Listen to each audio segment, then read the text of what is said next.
Why are you just gonna like withhold things from yourself forever? That's not teaching yourself that there's a time and a place to spend.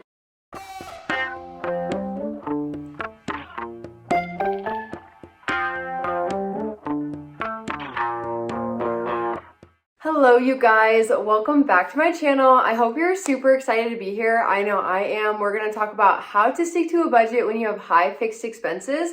Yes, our fixed expenses tend to be around 60, 70, 80% of our take-home pay. Well, not 60, but 70 to 80% of our take-home pay. So yeah, let's be honest, having a high fixed expense or like a lower income, higher fixed expenses, that honestly makes budgeting so much harder. I've noticed that like even last month with our 3 paycheck month, we went over some of our budget lines and like it did not matter because we made so much more money than we normally do with 3 paychecks. Like when you have less money to work with, it becomes so much more stressful. So I think one of the reasons why it is hard to budget with higher fixed expenses is that there's less room for adjusting. Like say something unexpected did happen or like you went $100 over your grocery budget, you have less money to move around, be like, oh, I can't take $100 out of gas because I need gas. Like if everything is essential in your budget, it's really hard to move things around. And then also for me, I don't know about you guys, but I've definitely struggled with the scarcity mindset. I also have a video on how I've been totally working on that. I'm in a much better place right now, and I definitely think it's a worthwhile endeavor to work on your scarcity mindset, but definitely having really high fixed expenses or just having normal expenses but a super low income, it can be super stressful. Hammers in the scarcity mindset, because the scarcity mindset is like there's never enough, and the abundance mindset is like, oh, like I have an abundant life, there always is enough. But sometimes when rent is super high, groceries are super high, it's like, I don't know, is there enough? Like it kind of feeds into that because that's what you're seeing in reality basically. And then I also feel like another reason why having high fixed expenses can be so hard, make it so hard for you to stick to a budget, is that when unexpected expenses do happen, man, it like hits you like a brick wall. It is so hard, so stressful to be like, oh no, like, can we pay for this? Like all of our money's already going towards our fixed expenses. Like this is so stressful for us. So I definitely like feel that with you guys. When we first moved into our house, I can't believe we did this, but we didn't have an emergency fund like at all. Like we moved into a house, no fun, like no emergency fund. I think we had $2,000 in our bank account. So we were like, well, if anything happens, like we have these $2,000, but like we better keep our jobs and everything. So yeah, that was definitely really stressful, and those unexpected expenses. And the hard part about those is that they are actually unexpected. Like you don't know when they're gonna happen, so it's hard to plan for them. That's why you just plan this extra money. But yeah, if you have those high fixed expenses taking all of your income, it can be just so stressful when something happens. It feels like it can kind of derail you. And then another issue with having high fixed expenses with budgeting is that you are really motivated to save and to invest and to get out of the cycle. But then also it's like how much can I cut back? Like you can only cut back so much. Okay. So these first 4 tips are not like psychological little habits, tricks that you can do to like pretend to make it so that you stick to your budget. These are just things that you can do starting off with your budget. Like when you sit down to make that monthly budget, like these are best practices to follow, because sometimes we make our budget and it's like there's no way we could have ever even followed that budget. It's not an us problem, it's a budgeting problem. So let's get into these tips on how to actually budget to support yourself in succeeding with budgeting. Oh, I said that so poorly, but you guys get what I mean. Yes, let's get into that. All right, one of my tips is to keep a running list of things that you know you're gonna need to put in the budget for next month. So I feel like this happens to us all the time. We're like, oh yeah, I forget, like this bill is going up next month. So yes, our car insurance is usually $100 and it's gonna go to $150, but next month it's gonna be $200. And instead of just like forgetting that it's gonna be $200 next month, we are actually keeping it in a list. Here, I'll put it like right here so you guys can see. We have a list of things that we wanna remember to budget for, because then when we do have unexpected things, they don't have to like pile up and become $1,000 like they did in my January money reset. Oh my gosh, we had so many fixed expenses. Oh, that was in the February money reset. Literally, we budget $350 a month for unexpected expenses, and it almost was like, it was $948. I was like, oh my gosh, just because we forgot things. Like we were supposed to put in our HOA fee, like certain streaming accounts. We bought a car battery. That was kind of unique, but anyways, yeah, just keep a running list to make sure that when you are setting your budget, it's really, really realistic, because you're remembering the things. And I know you tell yourself like, oh, I'm gonna remember that. Like, no, you won't. You remember it, I won't remember it, no one will remember it until it hits the bank account that money got transferred out because we needed to pay for something. So okay, and that leads me to my second point, and that is to give yourself a generous, unexpected like, or miscellaneous budget line. I wonder if I can find this comment in one of my videos. Someone like had like a cutesy like little nickname for it. I can't remember, but it's like so true. You have to give yourself this unexpected line or this miscellaneous line, because the nature of life, things are going to come up. Now, yes, I love zero-based budgeting. People are super into it. I think that's awesome. It works for a ton of people. But for me, every dollar having a job, like that dollar's job is just to sit there in case anything happens. I'm not going to be one who has a budget line where I have like 50 different things that I want to budget for expenses each month and then hope that I did it correctly. I'd rather just budget for a lot of things that I know are going to come out of my bank account and then have a generous unexpected thing for, like, let's see, what did we do recently? Yes, car battery, that was $250. We had to buy textbooks for school, which usually I get the link on Reddit, but Reddit let me down this semester. That was super sad. So yeah, I would say definitely give yourself a huge unexpected line. And the great thing about an unexpected line is that if you don't use it, you can put it into savings, you can invest it, or you can spend it as fun money. But it just, I feel like, takes away all the stress. And if you have this unexpected line, when things do come up, it's called unexpected, but it really should be like expected miscellaneous things.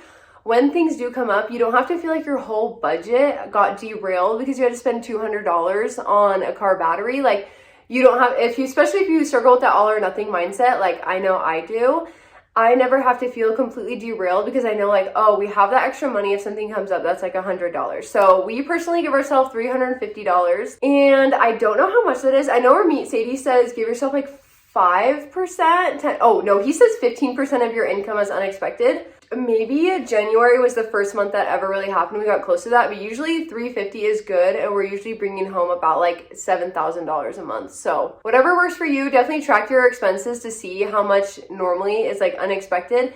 And even though it hurts to put that line down because like you're like, I don't want to spend that much money on unexpected stuff or miscellaneous stuff, the feeling of having it and being annoyed that you have to pay that for a car battery with your only car at the time. Like, we only had one car and our car battery died at 5:45 a.m. in the morning. So it was annoying to pay for that car battery, but it wasn't like life shattering, if that makes sense. So that's the difference. It feels much better to be like, oh, I'm annoyed at that expense, than to be like, how can we pay for this?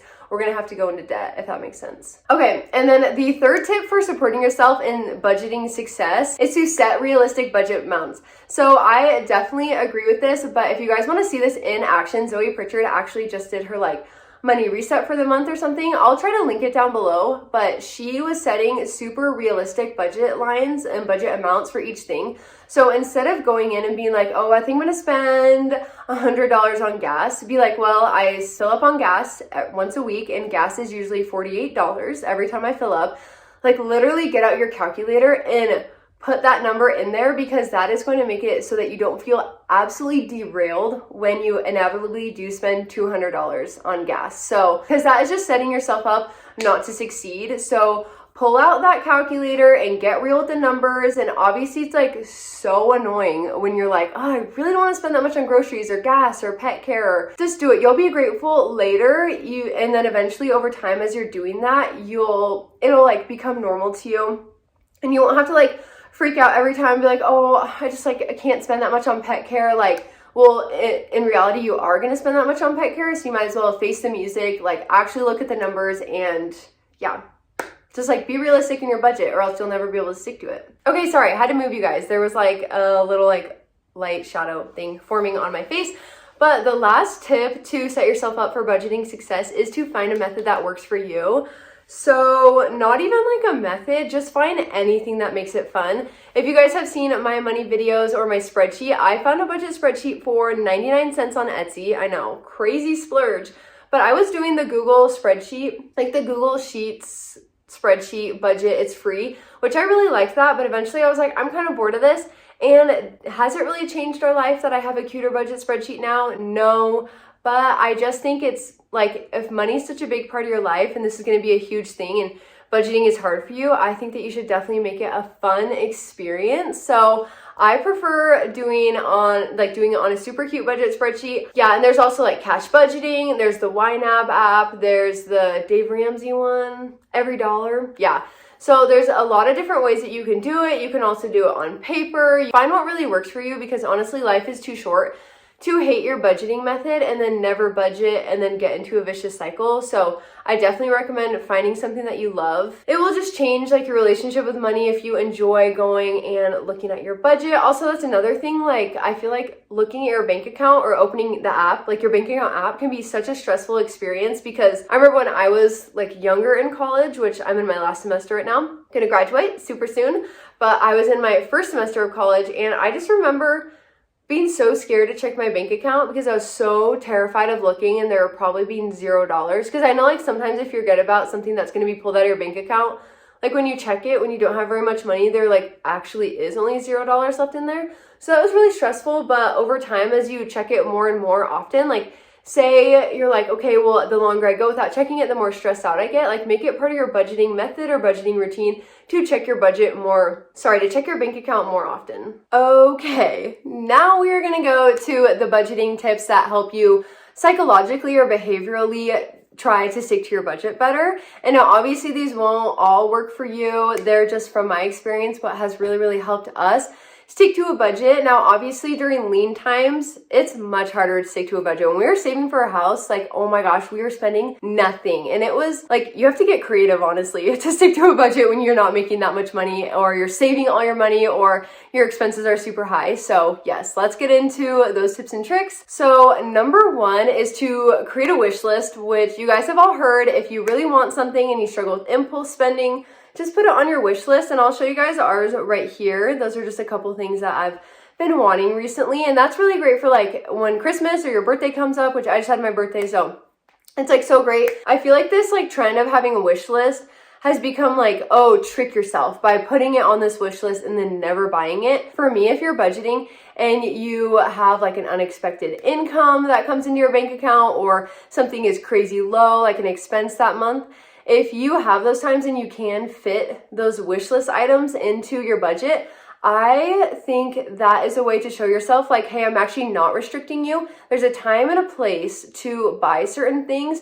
When we don't have the money, it's not the time and the place to buy things. But when we do have this extra money, we can use a percentage of that to buy the things on your wish list. Because I feel like if you never buy something on your wish list, then you're actually just treating yourself like a little kid. Like you're kind of just like lying to yourself. I don't know, that's what I think. So I definitely think if you find room in your budget and you're accomplishing your goals, you should actually be buying things off that wish list. Because like, why are you just gonna like withhold things from yourself forever? That's not teaching yourself that there's a time and a place to spend, so that you might become like frustrated and you might just like throw away your budget altogether and buy the things on your wish list anyways. So I think mending your relationship with money is really important, and that includes not treating yourself like a kid. Like you should treat yourself like an adult, be honest with yourself, and actually be your best friend, and try to give yourself the stuff you want, but also the life and the financial security that you want. So I don't know if that makes sense, but I don't know. I think it's a good idea. Okay, and then another thing like psychologically is to just take the friction out of being able to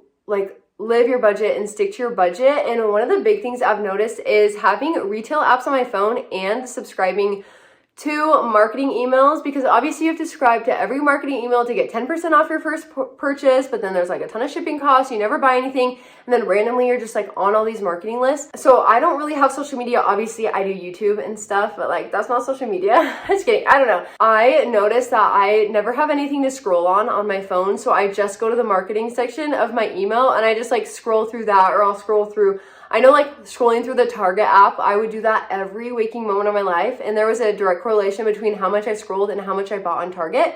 And so just taking that friction away. Now, obviously this is one example, not having those marketing emails and not having those retail websites on your phone, but there's other things that you could be doing that just make it so easy. Like say you're spending a lot of time on social media. Well, actually I haven't been on Instagram in like years, so I don't really know how it works, but I feel like they make it really easy to buy stuff on there, and just maybe taking yourself away from that if that's like where you're spending your money. So I just think supporting yourself and not just being like, here's a ton of temptation everywhere. Like here's all the things you could buy, but you're not supposed to because you have a budget. Like just make it so that you don't have to be in front of those all the time. And then another psychological tip is to reduce your decision making. So I noticed it with me, like with food, the moment I'm tired and I'm grumpy, I'm like, oh, I don't want to make anything. I just want to go and buy food. That's like how it is for me, especially when I'm on campus. Like I've noticed that with me a lot. And so what I've decided to do is to reduce like how many times I have to make a decision. And this also really, really helps with clothing. So I don't know about you guys, but I will wake up in the morning, rush to get ready, and for some reason, everything in my closet I do not want to wear. I was like, oh no, I hate all of this and everything. And then it makes me want to buy new clothes because I'm like, that was a terrible experience trying to get ready in the morning, feeling super rushed and stressed because I have to get out the door. And then feeling like I had no clothes. And I'm like, oh, I have to buy new clothes right now because I felt like I didn't have anything to wear. That's one thing you can do is plan your meals, plan your outfit, plan everything that you feel like super tempted to buy. Just like plan it in advance so that when you are tired and hungry and grumpy and not in a good mood and having a bad day, that you can remember to stick to your budget because you're like, well, I already made that decision when I was happy and when I was having a good time. So I feel like that really supports you in sticking to your budget because you are not making those key budgeting financial decisions when you are not in a good mood and you're not having a good time. Okay, and then the last tip, if you guys have ever watched a single one of my videos, I will not shut up about this, and that is finding free ways to have fun. I feel like I've looked at Reddit, I've scoured the internet of like, why do people struggle keeping a budget? I know why I struggle to keep a budget, but I don't know about everyone else, and so I just wanted to look like what are people struggling with, and I feel like the biggest thing I saw was people are going on Reddit and they're like, I made a budget, I slashed everything in the entire world, and I just can't keep my budget. And I realized like your budget reflects your life. And if you are just going out and you're slashing literally everything and you're not having any fun, that is not sustainable. Now, I'm not saying that it's not sustainable to not spend anything on fun, but I'm just saying to like slash it from your budget and not spend any money on fun or entertainment or eating out. And then not replacing that with anything that's fun and free will make it so that you will literally hate your budget so much because your budget just took away all your fun and all your freedom.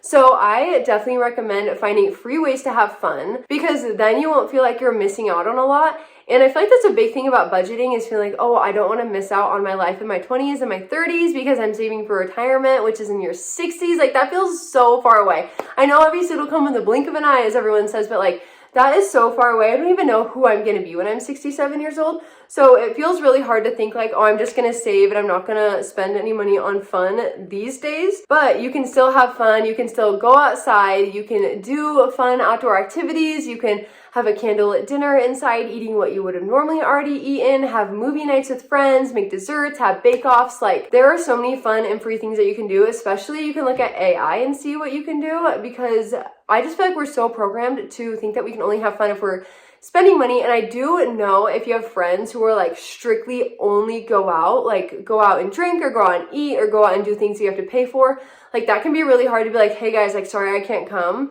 to that activity. But I know that having free things to do that are super fun, like actually fun, not like fake fun, like this is super lame, I don't want to do this, but like actually fun, I feel like that is the best way to sustain having a super lean budget when you have high fixed expenses. You don't become like super bitter and grumpy that everyone is doing fun things and you're not. Like you can find ways to enrich your life while you don't have any money, basically. But yeah, thank you guys so much for watching this video. I'm so grateful for you guys. Literally doing YouTube makes my heart, like my little heart just grow so much, like the Grinch. Like I'm so happy. Please don't forget to like and comment on this video and subscribe to my channel so you can be the first to know about these videos because unfortunately I do not post consistently because I'm in college right now. But I am so grateful that you guys are here, and I hope that these tips like actually help you guys stick to a budget and live with high fixed expenses. We've all been there. We're currently there right now. The end goal obviously is to get out of having high fixed expenses, to increase income and to lower expenses. But you still have to live when you have high fixed expenses, and I don't want you guys to have to turn to credit card debt in order to have a good time and to support yourself and to live the life that you want to live. So anyways, thank you guys so much for watching. I will see you next time.